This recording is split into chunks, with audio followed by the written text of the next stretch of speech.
한 2년 전에 한국인들이 이 마음은 몇 도가 될까? 한국인들의 마음 온도를 설문조사한 내용이 있었습니다. 질문의 내용은 이렇습니다.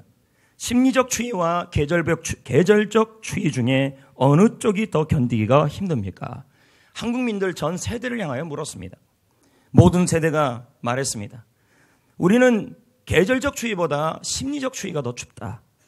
평균적으로 계절적 추위가 더 춥다고 말한 사람들은 8%밖에 안 됐습니다. 심리적으로 춥다고 말한 사람들은 자그마치 78.1%가 넘었습니다. 고등학생들의 마음의 온도는 몇 도일까요? 제가 하나 느낀 건 뭐냐면 우리나라 전 세대가 다 영상권은 없었습니다. 마음의 온도가. 특히 고등학생들의 마음의 온도가 몇 도였냐면 영하 16도였습니다. 취업준비생은 몇 도였냐면 영하 17도였습니다. 학생들은 입시로 마음이 너무 추워져 있었습니다. 젊은이들은 취업이 되지 않아 마음고생이 너무도 크다는 것을 여실히 드러나는 조사였습니다. 더 심각한 건요. 우리 젊은 세대들, 청년 세대, 2030 세대들의 마음의 온도가 무려 영하 24.4도였습니다. 너무 청년 세대가 30대들이 이건 이런 한파가 없다는 것입니다. 그러면 우리 세대는 어떨까요? 4050 세대. 다행히 이걸 다행이라 말해야 할지 어떨지 모르겠지만 영하 10도였어요. 이게 다행인지 어떤지. 영하 10도라는 말은 심각한 수준이라는 것입니다. 취업이 되어도 영하고 취업이 되지 않아도 영하고 전 세대, 한국민들의 전 세대의 마음의 평균 온도가 영하 14도였습니다. 이것은 대한민국 전 성도들의 전 사람들의 마음은 한겨울 한파였다는 것입니다. 모두들 참 어렵게 살고 있다는 생각이 들었습니다. 그런데 더 가슴 아픈 조사였습니다. 더 가슴 아픈 질문이 있었습니다. 전 세대를 향해 물었습니다. 그러면 앞으로 이 마음의 온도가 지금보다 더 높아질 것 같습니까? 라고 물었습니다. 너무 슬픈 결과가 나왔습니다. 무려 79.1%가 마음의 온도가 지금보다 더 나아지지 않을 것이며 훨씬 더 떨어질 거라는 것입니다. 이건 뭘 의미하는 겁니까? 우리는 대부분 이런 생각이 있습니다. 고진감래. 고진감래가 맞나요? 네, 알겠어요. 이 고비만 잘 넘기면 봄은 온다. 이 한겨울만 잘 견뎌내면 꽃피는 시절이 온다라는 그런 소망을 갖고 살아가요. 그런데 우리나라 전 세대들 거의 80%가 이 고비만 넘겨도 좋은 날은 안 온다. 너무 슬퍼요, 이걸 보면요. 이 한결 같은 추위와 한파를 이겨내면 꽃피는 인생의 봄날은 올 거라는 기대감이 10명 중에 8명은 그렇게 안 갖고 있다는 거예요. 오늘 말씀을 보면요. 우리 세대와 같이 절망 속에 살아가는 한 사람이 시인이 등장합니다. 유대인들은 소망을 갖고 포로된 나라에서 유다의 땅으로 돌아왔습니다. 하지만 나라는 폐허가 되어 있었습니다. 성전도 무너져 있었습니다. 지난주 배경처럼 학교에서의 성전처럼 무너져 있었습니다. 나라가 무너져 있었으니 일터라고 제대로 서 있었겠습니까? 직장도 찾을 수 없었겠죠. 집도 다시 지어야 하고 그러면 옆에 돌 인맥이라도 있으면 좋은데 기반이라도 있으면 좋은데 그럴 사람도 없었다는 것입니다. 사람을 의지해봤지만 남는 것은 허무뿐이라는 것이었습니다. 이것을 시인은 3절 4절에 다음과 같이 고백합니다. 기인들을 의지하지 말며 도림이 없는 인생도 의지하지 말지나 그의 호흡이 끊어지면 흙으로 돌아가서 그날에 그의 생각은 소멸하리라. 사람을 의지해봤자 허무밖에 없다라는 것입니다. 이들은 앞길이 막막했습니다. 미래가 보이지 않았습니다. 나라를 보면 답답했고 성전도 소망이 보이지 않았고 일터도 길이 안 보였습니다. 가정도 소망이 안 보이고 직장도 회사도 아마 다 소망이 안 보였겠죠. 시인은 절망했습니다. 낙심했습니다. 앞으로 더 좋아질 거라는 어떤 기대도 생기지 않았을 것입니다. 절망입니다. 절이란 말은 끊을 정자입니다. 망은 소망입니다. 소망이 끊어졌다는 얘기죠. 2019년 새해가 밝았습니다. 성도 여러분. 새해하면 기대감이 생기고 소망도 생겨요. 모두들 황금 대지해라 그래서 돼지 같은 역사가 일어나기를 바랄 겁니다. 하지만 우리 현실을 바라보면 소망을 찾기가 어렵습니다. 나라도 교회도 일터도 모르겠습니다. 제가 여러분께 묻지 않았으니까. 그러나 한국민들의 전 세대의 생각은 영하 14도였습니다. 더 이상 나아질 거라는 기대감을 10명 중에 8명은 갖고 있지 않은 상황이었다는 겁니다. 올해 여러분은 어떠냐는 거예요. 가정, 자녀, 여러분의 인생을 돌이켜보세요. 인생의 봄날이 올 것 같지 않아요. 이런 세대와 이런 시점에 저희들은 2019년을 시작하고 있습니다. 특히 대한민국 백성으로서요. 여러분, 이런 상황에서 2019년 이런 절망적인 현실에서 하나님은 우리에게 무엇라고 말씀하실까요? 새해를 시작하는 첫날, 첫 시간, 첫 예배 시간에 도무지 하나님은 여기 있는 앞에 있는 이 설교자를 통해서 어떤 레마의 말씀을 여러분에게 주기를 원하시냐는 거예요. 그래도 하나님께 소망을 두어야 된다는 거죠. 그래도 하나님께 소망을 두어야 된다. 5절 말씀을 보겠습니다. 읽어볼까요? 여호와 자기 하나님에게 자기 소망, 나의 소망, 여러분의 소망을 두는 자는 복이 있다. 아멘. 여러분, 이 성경에 나오는 이 소망은요, 바라다 믿다, 끈의 의미를 가져요. 노끈이요. 이것은 뭘 의미해요? 소망이란 무언가를 붙잡고 고집스럽게 우기고 고집스럽게 집요하게 주장하는 걸 설명하는 거예요. 여러분, 오늘 설교 말씀을 끝날 때 이것만큼은 기억해야 돼요. 소망이 무엇일까? 앞일에 대해서 좋은 결과를 기대하는 것인데 어떻게 기대하는 게 소망이에요? 하나님께 고집스럽게 나의 앞날을, 하나님께 고집스럽게 나의 소망을 고집스럽게 주장하고 집요하게 우기는 게 바로 소망이에요. 남들이 희망이 없다 해도요. 그게 소망이라는 거예요. 여러분, 우리 하나님은 여러분의 소망을 이룰 수 있는 분이십니다. 아멘. 여러분, 시편 146편을 전체를 읽어보면요, 이 설교를 한 절 갖고 좀 하는 게 아니에요. 그러면 하나님이 누군지가 나와요. 소망을 얘기하면서. 왜요? 시편의 상황이, 이 시인의 상황이 어떤 상황이냐면 마음의 온도가 전부 무너진 상황이에요. 근데 소망을 하나님께 두래요. 나의 소망을, 나의 앞날에 하나님이 좋은 결과를 주실 것이라는 것을 하나님께 집요하게 주장하고 고집스럽게 우기래요. 믿음으로. 왜요? 하나님만을 소망을 이룰 수 있기 때문입니다. 6절 10절을 보겠습니다. 여호와가 어떤 분이에요? 여호와는 천지와 바다와 그 중에 만물을 지으신 분이십니다. 10절이요. 시온아, 여호와는 영원히 다스리시는 분이에요. 내 하나님은 대대로 통치하시는 분이에요. 그러니 내 소망을 이룰 수 있는 분이야. 다스리시는 분, 창조하시는 분. 그 하나님은 욥기 42장 2절은 하나님을 이렇게 설명해요. 우리 이거 3번만 한번 읽어봅시다. 시작. 주께서는 못하실 일이 없사오며 무슨 계획이든지 못 이루실 것이 없는 줄 아오니. 한 번 더요. 시작. 주께서는 못하실 일이 없사오며 무슨 계획이든지 못 이루실 것이 없는 줄 아오니. 한 번 더요. 시작. 주께서는 무슨 계획, 무슨 소망 이루지 못할 게 없다. 지금 상황이 인생의 한겨울을 지나고 있습니까? 교회 생활이, 가정 생활이, 학교 생활이, 사회 생활이, 가정 생활이 앞으로 계속 봄날이 올 것 같지 않을 수도 있습니다. 그렇게 생각이 들어요. 그리고 내가 생각했던 그 꿈들이 이루어지지 않을 것만 같아요. 그러나 오늘 설교 제목처럼 그래도 소망은 이루어집니다. 왜요? 우리가 믿는 분이 하나님이시기 때문에. 하나님께서는 어떤 계획도 어떤 소망도 이룰 수 있는 분이시기 때문입니다. 그래서 나의 소망을 하나님께 두어야 합니다. 나의 소망을 하나님께 두어야 하고 하나님께 나의 소망을 주장하셔야 되고 집요하게, 그리고 어떻게 고집스럽게 하나님께 나의 소망을 두셔야 합니다. 박박 우기십시오. 하나님께 소망이 있습니다. 조나단 에드워드 목사님이 자신의 첫 설교를 잊지 못한, 여러분 목회자들은요 처음 한 설교는 절대 못 잊어요. 근데 조나단 에드워드 목사님의 첫 설교 내용이 하나님이 주신 약속이었어요. 그 내용이 이거예요. 우리의 나쁜 것은 좋은 것으로 바뀔 것입니다. 누가? 하나님이 그렇게 하실 거예요.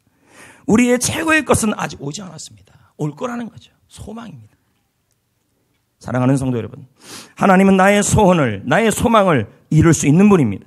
내 인생의 최고의 봄날을 준비할 수 있는 분이십니다. 아직까지 오지 않았다면 오게 하시는 분입니다. 인생의 한파 속에서도 그러므로 나의 소망을 하나님께 두어야 합니다.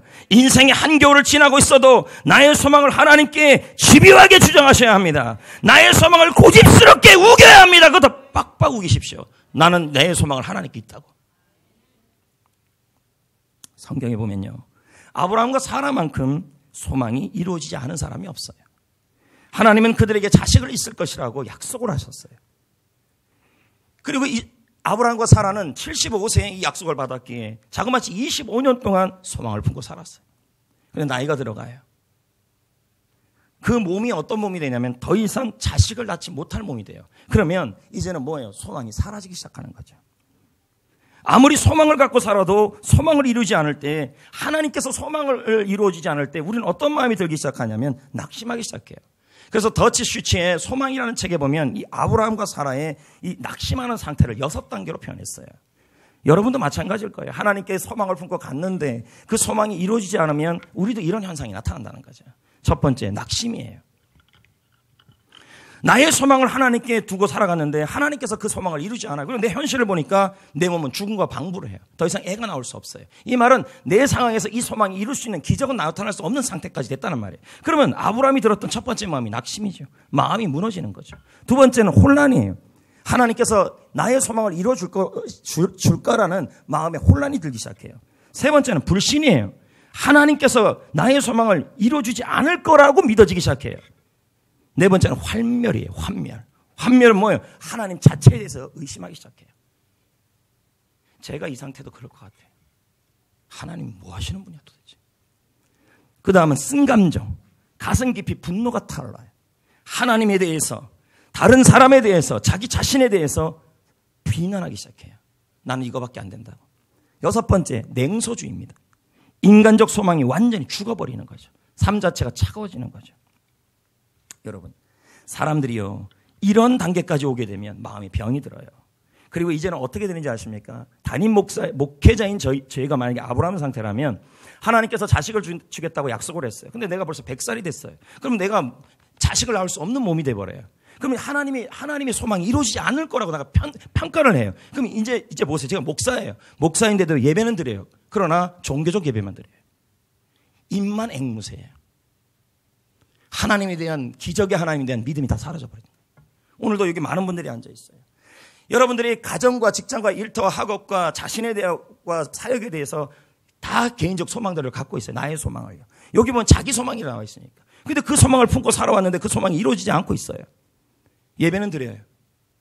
이제 마음에 뭐가 생겨요? 낙심, 혼란, 응답이 안 되니까 환멸, 쓴감정, 냉소지가 나오고 예배당에 앉아서 찬양을 불러요. 그러나 그 찬양이 내 찬양이 안 돼요. 그 예배가 은혜가 되는 예배가 안 돼요. 그냥 종교적 행위만 앉아 있어요. 이런 상태까지 갈 수가 있다는 거죠. 여러분, 아브라함과 사라가 그랬다니까요. 더치 시츠의 책에 보면 아브라함과 사라가 그 상태까지 갔다는 거죠. 왜요? 여러분, 나중에요, 창세기 18장에 보면요, 하나님의 사자들이 찾아왔는데 사라가 들었어요. 너 내년에 아들 있을 거라 그랬더니 사라가 웃어요. 이렇게 웃어요. 이건요, 사라가 이제 뭐예요? 예배를 드리고 섬기고 봉사는 하지만 믿음은 사라진 거예요. 종교적 행위만 남은 거예요. 비웃어요. 그럼에도 불구하고 다시 한번 하나님의 약속이 그들에게 임해요.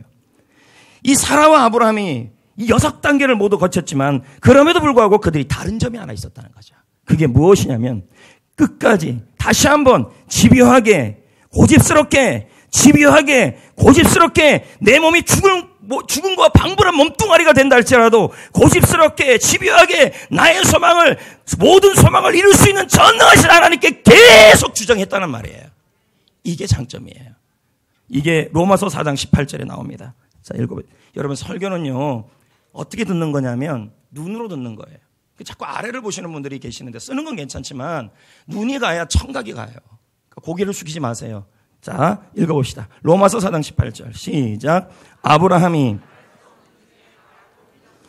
표준 세번역은 이렇게 해석해요. 아브라함은 희망이 사라졌다. 희망이 사라졌는데 그때도 뭐 했단 말이에요? 바라고 믿었다. 여러분, 아브라함은 자신의 소망이 이루어지지 않는 극단적 상황에 몰렸어요. 사라는 더 이상 바랄 수 없는 최악의 상황에 몰린 거예요. 그런데 그럼에도 불구하고 그들은 바랄 수 없어요. 소망이 다 사라졌어요. 더 이상 그 소망이 이룰 수 없는 상황까지 처해졌어요. 그럼에도 불구하고 집요하게 고집스럽게 하나님을 믿고 주장하고 하나님께 소망을 두고 있다는 말이에요. 집요하게. 이 모습을요, 로마서 4장 19절 22절은 아브라함과 사라의 모습을 이렇게 표현해요. 자, 읽어볼까요? 그가, 시작. 그가 100세나 되어 자, 이 상태 되면 애 못 나와요. 맞습니까? 소망이 다 끊어진 거예요. 그럼에도 불구하고 아브라함이 다시 일어나요. 믿음이 약해지지가 않았어요. 그 다음 계속 보세요. 믿음이 없어. 하나님의 약속을 의심하지 않고 믿음으로 어떻게 해요? 이건 뭐 하나님께 소망을 뒀단 말이에요. 고집스럽게 주장하고 하나님께 고집스럽게 하나님이 나의 소망을 하나님이 이루실 거라고 고집스럽게 집요하게 주장하고 집요하게 하나님께 뭐 한 거예요? 우긴 거예요. 그 표현을 지금 이렇게 표현한 거예요. 자, 그 다음 구절 보세요. 능히 이루실지를 어떻게 했대요? 확신했다. 하나님이 이것을 어떻게 여겼다? 의로 여겼다. 기쁨으로 여겼다. 기이하게 여겼다. 그리고 하나님의 카이로스 때의 역사가 일어난 거예요. 여러분 보세요. 여러분이 집요하게 소망을 묻고 가도요, 하나님은 하나님의 때의 역사를 해요. 저는 이 설교를 준비하면서 사도행전 3장에 그 안진뱅이를 생각해 봤어요. 성전 미문에 앉아 있었잖아요. 맞죠? 근데 그 병을 누가 고쳤어요? 베드로와 요한이 예수님의 이름으로 일어나게 했어요. 근데 더치 시체 책에 보면 이런 내용이 나와요. 이 안진뱅이는 예수님이 살아 있을 때도 거기 앉아 있었다는 거예요. 맞잖아요. 예수님의 제자들이 있었고 예수님 돌아가신 지가 얼마 안 돼요. 40일 전이에요. 그러면 이 안진뱅이는 예수님이 살아있는 동안에도 그 성전에서 있었고 예수님도 그 안진뱅이를 봤을 거란 말이에요. 맞습니까? 안 맞습니까? 그러면 예수님이 그 안진뱅이를 고칠 수 있어요? 없어요? 근데 안 고쳤어요. 맞아요? 안 맞아요? 안 고쳤다니까요. 그러면 그 안진뱅이 입장에서는 어떤 마음이 들어요? 안진뱅이라는 말은 못 일어나는 거예요. 그러면 더 이상 소망과 소망은 다 사라진 상태예요. 그런데 문제는 뭐냐면 이 안진뱅이가 매일매일 성전 문지방에 앉아 있었다는 거예요.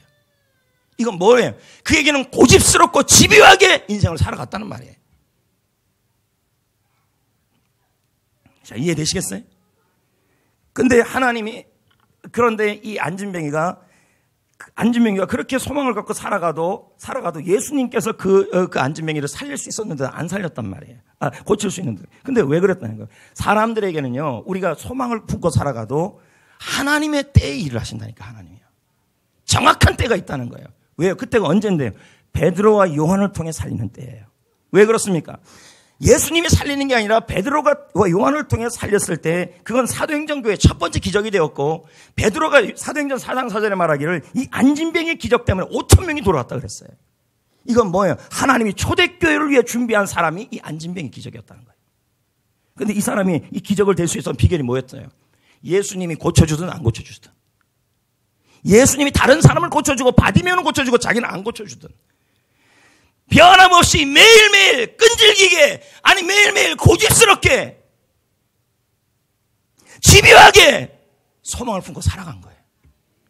그랬더니 하나님의 때에 카이로스가 임한 거예요. 여러분, 우리에도 그때가 와야 돼요. 그러기 위해서는 그때가 오기까지 우리가 할 일은 뭐예요? 이 아브라함과 사라처럼 내 몸이 죽음과 방불하고 더 이상 소망과 기대가 없고, 그리고 내가 더 이상 상식적으로 생각해도 내 인생은 소망이 없고 내 가정은 소망이 없어 보인다 할지라도 집요하게 하나님께 소망을 두는 거예요. 끈질기게 소망을 두는 거예요. 이걸 하나님이 어떻게 하셔요? 의로 여긴다니까요. 기쁘게 보신다니까요. 여러분이 인내하면서 집요하게 하나님께 소망을 두고 고집스럽게 하나님께 소망을 우기는 사람은요, 그 사람 자체에 뭐가 들어있냐면 카이로스를 소유하고 있어요. 하나님의 때를 품고 가고 있는 거예요. 반드시 그때가 온다는 거예요. 만약에 이 안진뱅이가 중간에 그것을 포기했다면 어떻게 됐을까요? 포기했다면 베드로와 요한을 못 만났을 겁니다.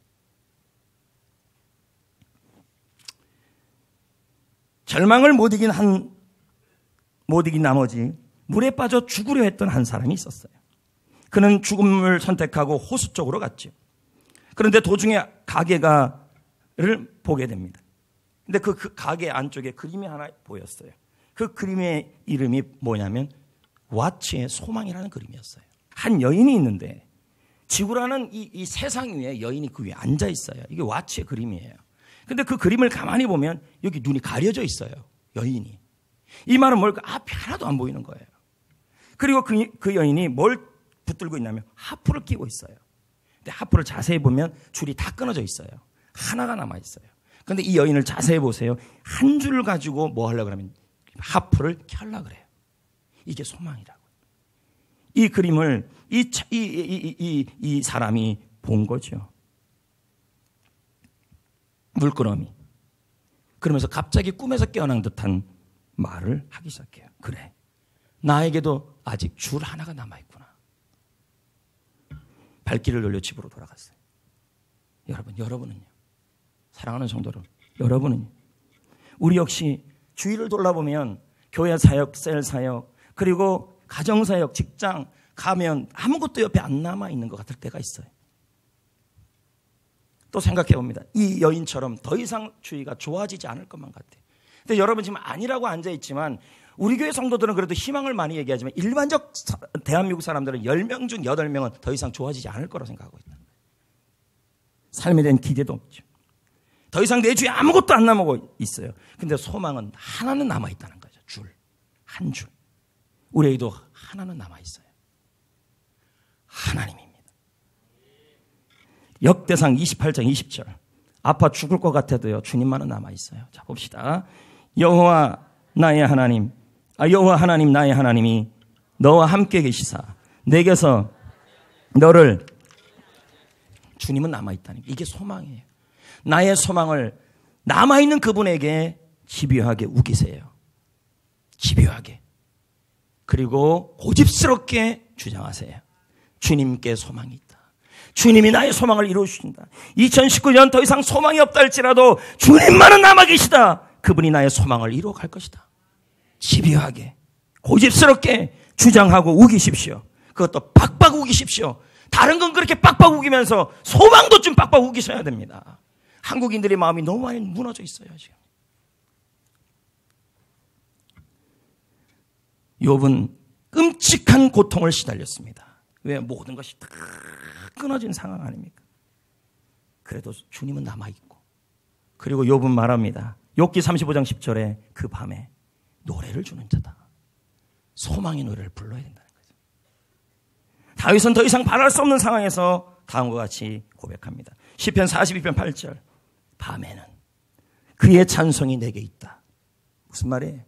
인생의 소망이 없는 상황에서 더 이상 바랄 수 없는 중이에요. 바랄 수 없는 중이라 희망이 끊어진 거예요. 절망적 상황에서. 그럼에도 불구하고 하나님 한 분은 남아 계시다. 그분께 나의 소망을 집요하게 우기고 박박 우기고 그렇게 하며 소망의 노래를 불렀다는 거죠. 바울과 신라는 호되게 매질을 맞아 지하 감옥에 던져졌습니다. 그래도 그들은 소망의 노래를 불러요. 사도행전 16장 25절 읽어볼까요? 시작. 한밤중에 밤에 다 찬송했대요. 성도 여러분, 2019년을 시작하는 여러분, 주의 종으로서 오늘 이 설교를 한 달 전 이상부터 준비한 설교입니다. 모든 설교를 전 다 그렇게 준비하시니까. 그러면서 새해를 준비하는 여러분과의 마음을 동질화시켜 보려고 했습니다. 여러분, 바랄 수 없는 상황입니까? 소망의 희망이 다 끊어져 있습니까? 아니, 나의 희망을 가졌던 나의 소망을 하나님께 두었는데 아브라함처럼 그 희망도 하나님이 이루어질 수 없는 몸까지 돼버렸습니까? 자녀에 대한 거, 가정에 대한 거, 인생에 대한 거, 직장에 대한 거, 회사에 대한 거, 나의 삶의 터전에 대한 거, 교회 생활에 대한 거. 한밤중입니까? 그래도 하나님은 남아 계시다. 이런 것입니다. 슬플 때도 넘어져도 나의 소망이 하나님께 있다고 집요하게 주장합시다.